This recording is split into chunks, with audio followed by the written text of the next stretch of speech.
Assalamualaikum warahmatullahi wabarakatuh.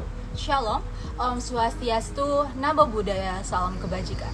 Perkenalkan, kami dari kelompok 9, kelas C, Fakultas Hukum Universitas Diponegoro yang terdiri atas Alia Safira, Alfani Luki, Angelita Yunitias, Bilarial Komenika, Naisha Ridwan, akan menyampaikan materi mengenai AI in Academic Life sebagai pemenuhan nilai dari mata kuliah Internet of Things.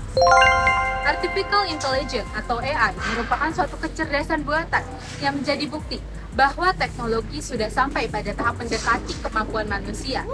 Atau dapat dikatakan AI merupakan emulasi kecerdasan manusia yang diterapkan ke dalam sistem komputer atau perangkat mesin lain sehingga perangkat tersebut mempunyai cara berpikir atau bertindak seperti manusia.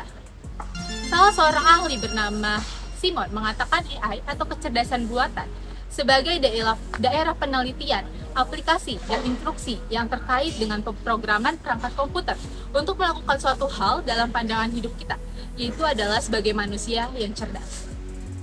Tujuan dari AI itu sendiri adalah untuk membuat teknologi yang mampu menirukan aktivitas kognitif manusia, seperti cara belajar, cara bertindak, mengambil keputusan, dan mengoreksi diri, sehingga nantinya dapat melakukan satu dari 4 hal, yaitu acting humanly atau sistem dapat bertindak seperti manusia, thinking humanly atau sistem bisa berpikir layaknya manusia, thinking rationally atau sistem mampu berpikir secara rasional, acting rationally sistem sanggup bertindak dengan rasional. Lalu, bagaimana cara kerja AI? Cara kerja artificial intelligence adalah dengan mengolah data yang diinput untuk dipelajari. Pihak yang memberikan data biasanya adalah programmer data tersebut adalah sebagai sumber pengetahuan untuk AI. Kemudian AI akan mengidentifikasikan data, menganalisis pola dan hubungan antar data, lalu mengambil keputusan berdasarkan apa yang ia pelajari. Di era gempuran globalisasi ini, teknologi berkembang pesat sehingga saat ini hampir semua orang di dunia menggunakan teknologi dalam keberlangsungan kehidupannya sehari-hari. Contohnya adalah penggunaan AI. AI memiliki banyak manfaat bagi berbagai bidang yang pastinya untuk memudahkan manusia dalam mengoperasionalkan atau melakukan kegiatannya. Salah satunya dalam bidang pendidikan. Kecerdasan buatan yang dimaksud diimplementasikan dengan sistem yang dirancang untuk mendukung proses pendidikan dan pembelajaran. Dapat mempermudah proses pembelajaran tanpa mengenal jarak. Sistem AI juga dapat membantu pembuatan profil pembelajaran siswa atau mahasiswa, memungkinkan kesesuaian gaya belajar setiap individu. Di sini kami memberikan contoh penerapan AI dalam bidang pendidikan, yaitu chatbot.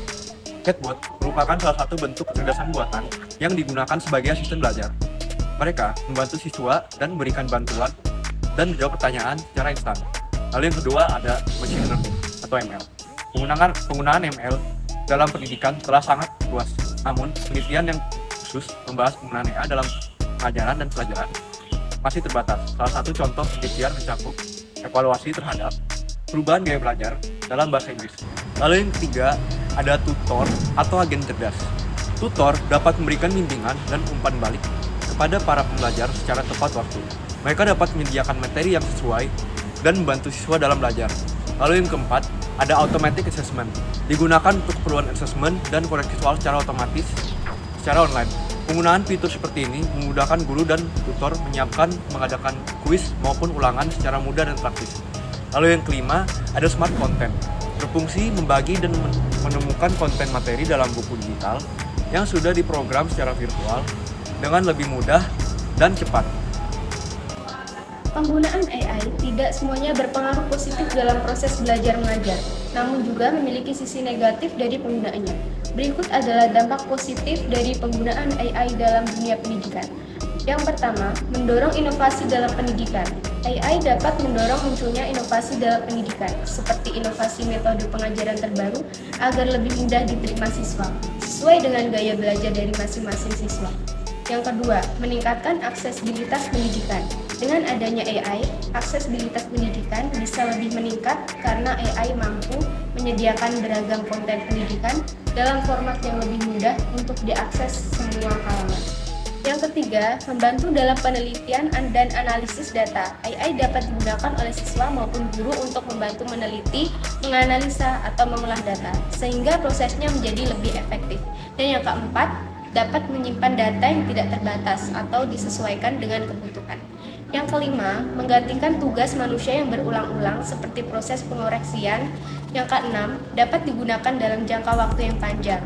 AI dapat menjalankan pekerjaan sesuai instruksi dalam jangka waktu yang lama, tidak seperti manusia yang memiliki waktu lama. Selanjutnya, ada dampak negatif. Yang pertama, ketergantungan pada AI dapat membuat guru maupun siswa cenderung memiliki ketergantungan pada AI, sehingga membuat siswa dan guru menjadi lebih malas. Yang kedua, kepercayaan berlebihan pada AI. AI membuat guru dan siswa lemah dalam melakukan cross-check ulang terhadap hasil yang mereka dapatkan dari AI. Padahal hasil tersebut belum tentu benar dan sesuai. Yang ketiga, berkurangnya interaksi manusia. Penggunaan AI ini membuat banyak institusi pendidikan yang mengesampingkan peran guru dalam hal mengajar, karena dapat digantikan tugas mereka dengan teknologi atau pelaksanaan pendidikan sering dilaksanakan secara umum. Yang keempat, menghilangkan pekerjaan manusia. Yang kelima, memiliki resiko kebocoran data pribadi. Sekian materi mengenai AI in Academic yang dapat kelompok kami sampaikan. Semoga bermanfaat bagi kita semua yang menonton tayangan ini. Mohon maaf bila ada kekurangan. Terima kasih. Wassalamualaikum warahmatullahi wabarakatuh.